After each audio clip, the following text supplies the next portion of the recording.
అంటే ఇప్పుడు ప్రేక్షకుల సినిమా చూసే పద్ధతి కూడా మారుతుంది కదండీ. ఇప్పుడు ఇంతకుముందు మీరన్నట్లు 'ఎర్రమందారం' అనే సినిమా ఇప్పుడొస్తే ఎలా ఉంటదో తెలీదు సిచ్యుయేషన్.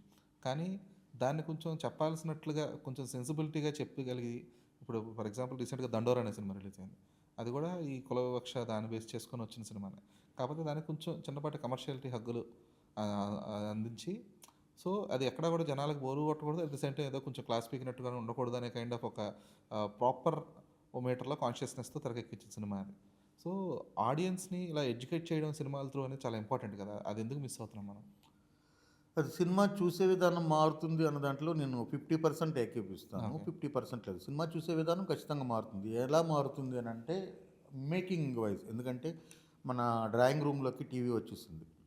సో, డ్రాయింగ్ రూమ్‌లోకి ప్రపంచం కూడా వచ్చేసింది. అంటే ఓటీటీస్ గానీ, ఓకే. లేకపోతే డిజిటల్ ఇదంతా రావడం గానీ. మనం ఇంతకుముందు ఏంటంటే మనకి సినిమా అంటే మనకు తెలిసిన సినిమా. మన తెలుగు సినిమా. మహా అయితే కొంచెం చూడగలిగిన వాళ్ళు అంటే వాళ్ళకి ఆ ఫెసిలిటీ ఉన్నవాళ్ళు హిందీ సినిమా చూసేవారు. చాలా రేర్‌గా అంటే సినిమాల్లో ఉండేవాళ్ళు మాత్రం నాలెడ్జ్ కోసమో, లేకపోతే రిఫరెన్స్‌ల కోసమో, లేకపోతే ఏం సినిమాలు ఆడుతున్నాయన్న కాంపిటీటివ్ రివ్యూ గురించో తమిళ్ సినిమాలు, మలయాళం సినిమాలు గాని చూసేవారు. సాధారణ ప్రేక్షకులంటే మనకు తెలిసిన సినిమా అంటే మన ఊరికి థియేటర్‌కి ఏ సినిమా వస్తుందో అదే సినిమా మనకి. అంతే. ఇప్పుడు అలా కాదు.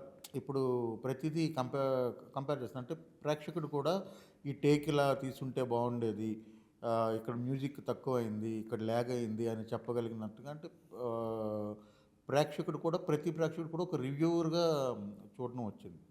కాబట్టి మేకింగ్‌లో ఖచ్చితంగా మార్పులొచ్చాయి.